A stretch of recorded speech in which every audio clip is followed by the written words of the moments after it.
About it's been 4 weeks now, in a month. I paid a visit to my mother.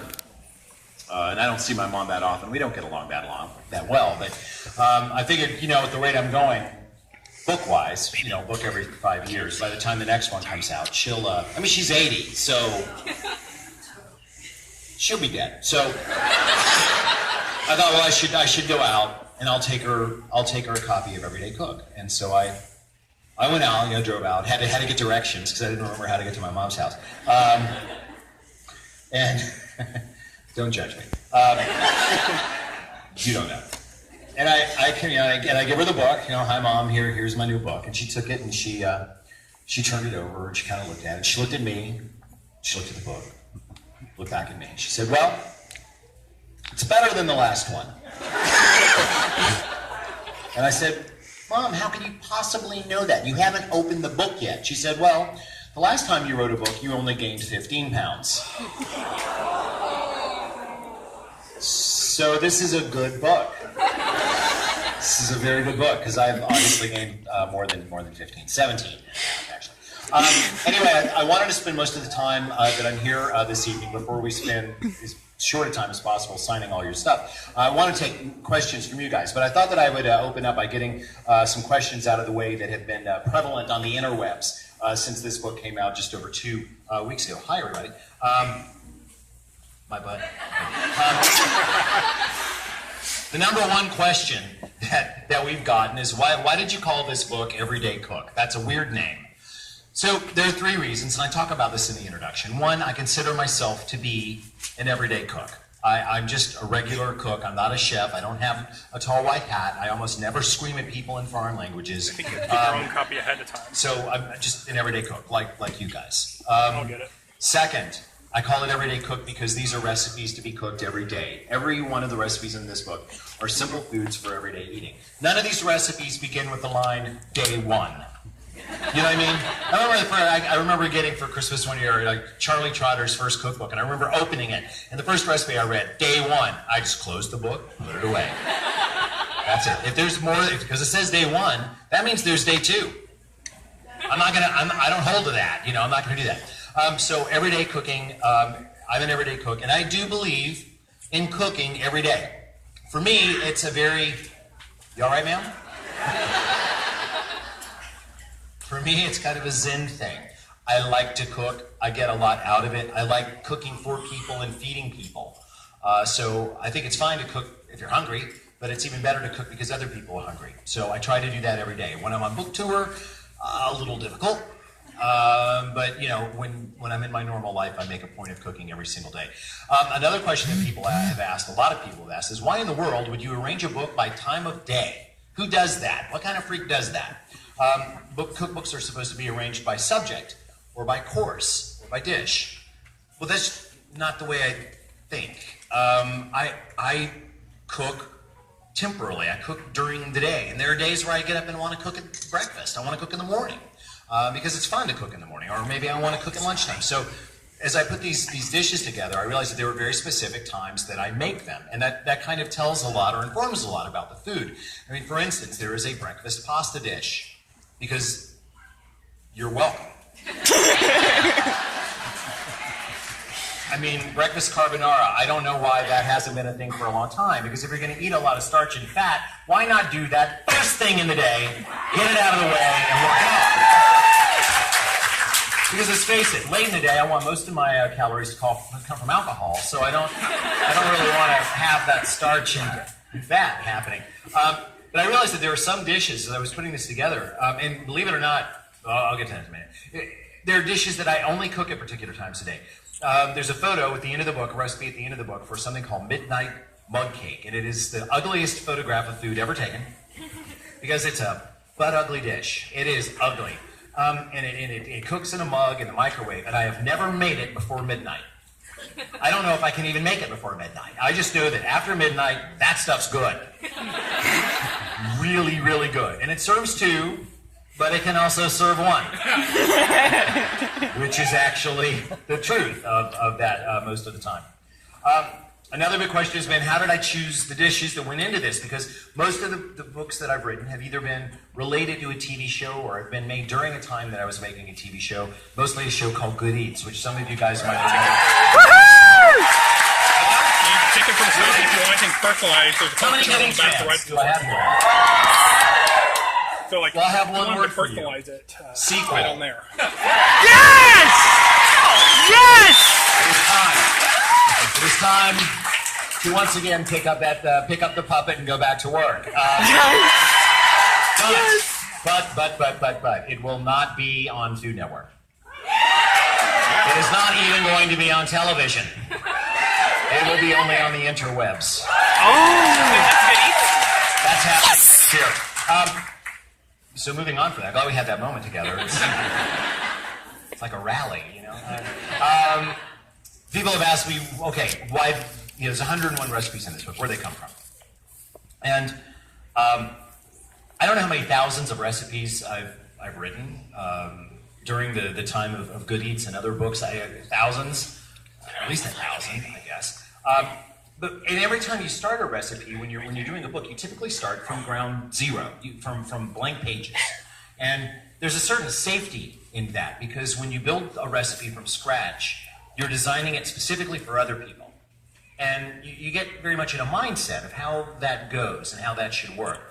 But these recipes are this is just my food. This is what I cook.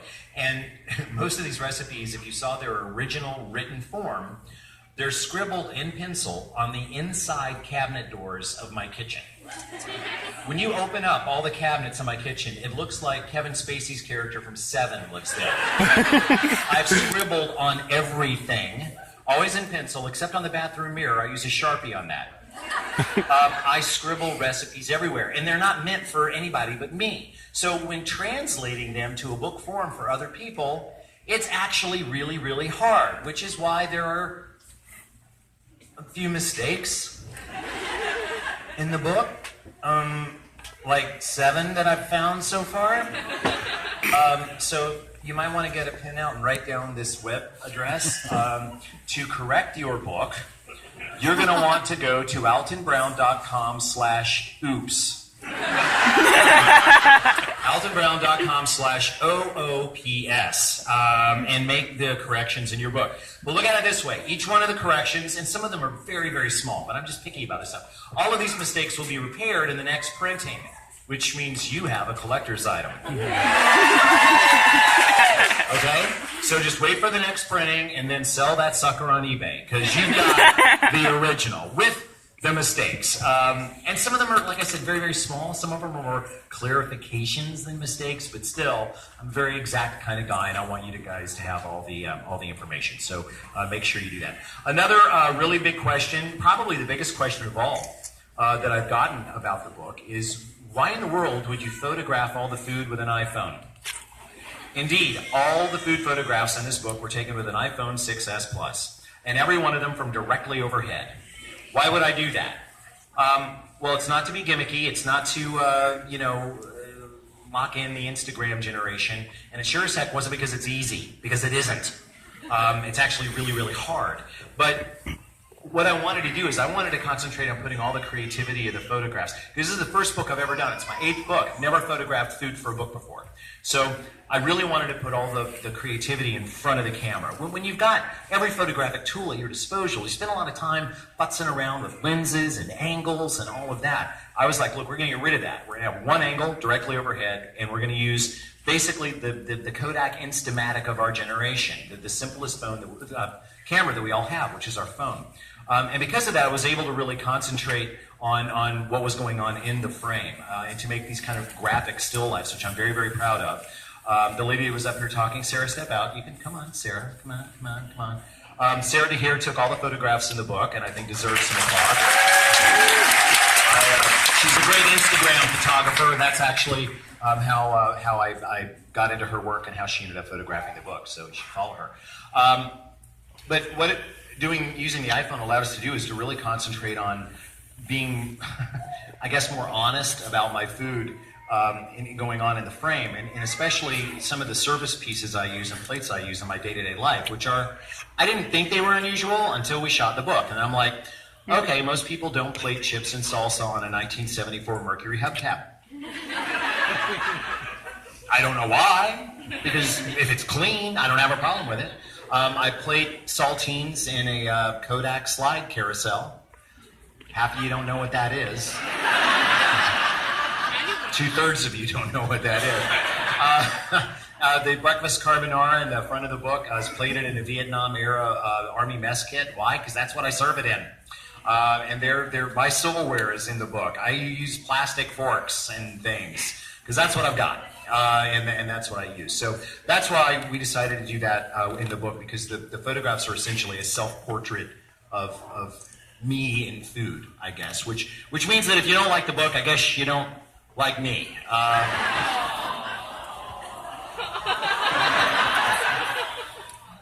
So before we get into your questions, which we will take as many of as we can, I just want to also add, yes, I have a nutmeg in my pocket. Don't worry about asking me that. I'll take your questions now, and all I ask is if I point you out, please stand up, shout out your name, and then be as loud about your question as you can, because there are an awful lot of people here. So who's got something for me? Anything at all? You, ma'am, rise. What is your name? You've already broken my rule. All right. What's your question, ma'am?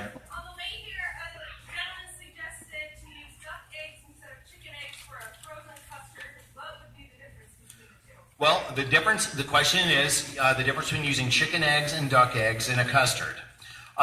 The real answer is that if you use duck eggs, you have a duck egg custard.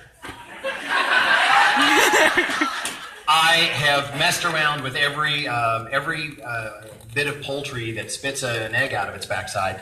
I have cooked with those eggs and find them all to be, you can sit there and talk about, oh, well, this is fattier and this is richer, blah, blah, blah, blah, blah. They're pretty much all the same as far as I'm concerned. So if you have duck eggs, by all means use them. I mean, why not? But if you don't, I wouldn't seek out duck eggs specifically for that, okay? Now, if you're just boiling them to eat them, you will notice a difference in flavor, to be sure, just as you would with turkey or ostrich. But otherwise, in cooking, I really don't find that much difference. And to tell you the truth, from what I've heard about the coagulation temperatures, the proteins, it's kind of dangerous to mess around. You could have a failure of a recipe, but I don't think so. I've used up to 4 duck eggs in replacement of...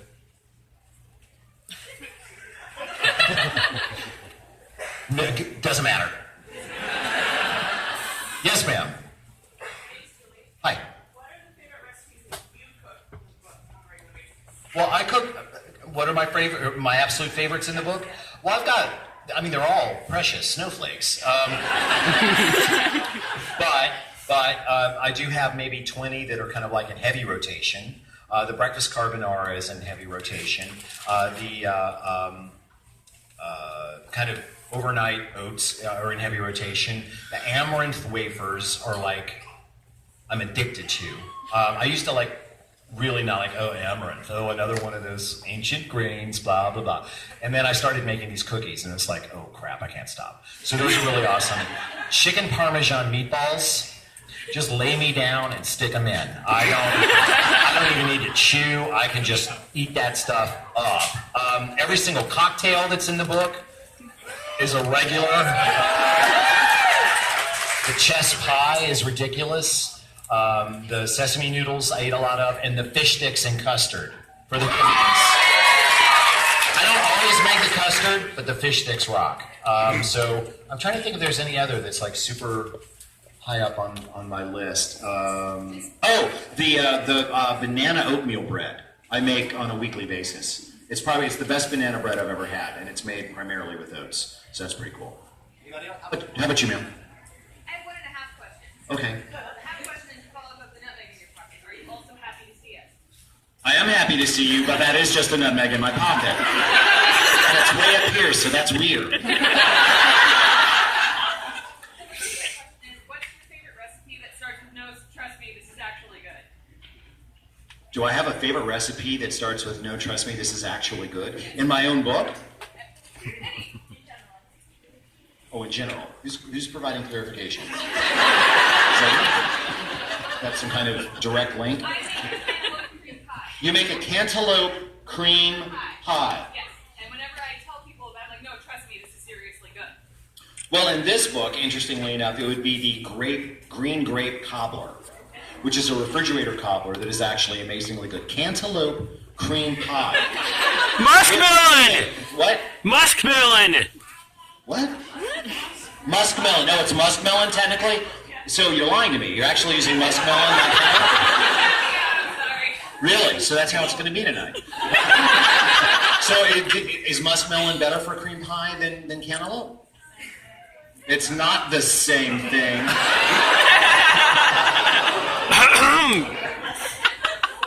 You lied to me! Just run out of books. You don't get one. All right, sit down. For me, it would definitely be my green grape cobbler, which people are like, huh? And I'm like, yeah, definitely. Anybody?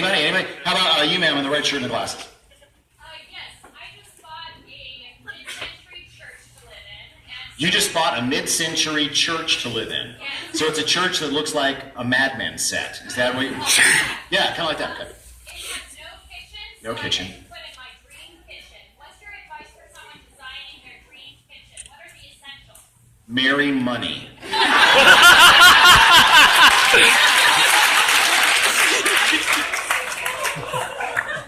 Lots and lots of money.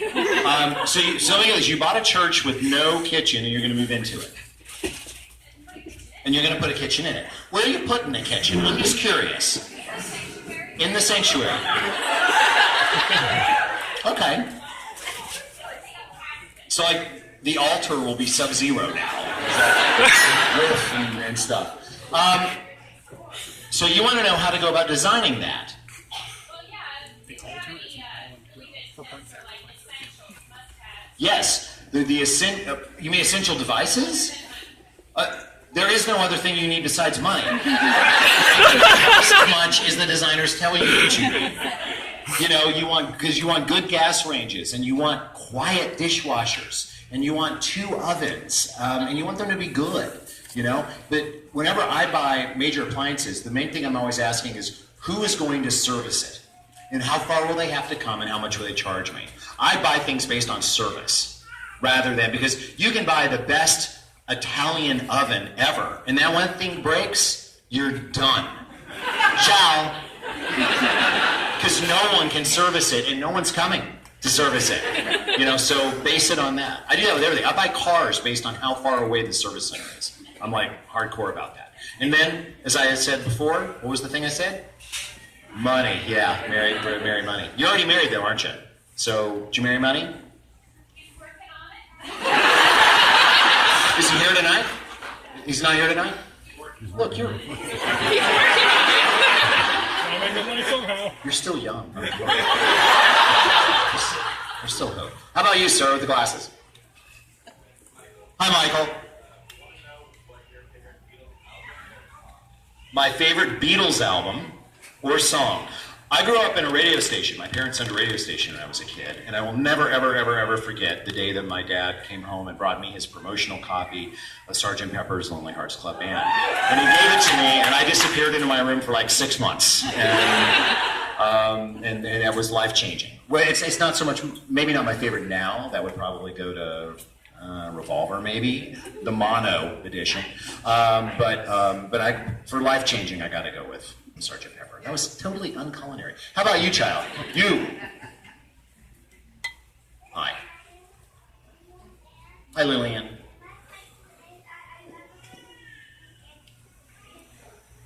Am I ever going to make a kid's book? Ooh. Let's be clear, we're not talking about a book in which one cooks children, which could be called a kid's cooking book, but a book for kids to learn how to cook. Is that what we're talking about, Lillian? Okay. That would be my next book. Yeah, it's in process. It's happening, Lillian. The dream is becoming real. Yes, I am currently working on a cookbook for kids, not a kid's cookbook. Are we good? All right, sit down. Cool. You made trouble, so I'm going to wait on you. My name's Jasmine. What would you suggest for a gluten-free gravy thickener? A gluten-free gravy thickener. Can I ask what are your gluten issues in particular? My son's intolerant. Your son's intolerant. And Okay. it will be a punishment next week. And soy and dairy and what else? And egg and peanut. My life is hard. The struggle is real.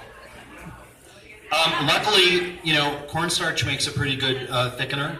Also, just blending vegetables and things into it is pretty smart as well. Is that your husband? This is my husband. That's your husband? Yeah. What you doing with your phone, big guy? Recording it for posterity. Really?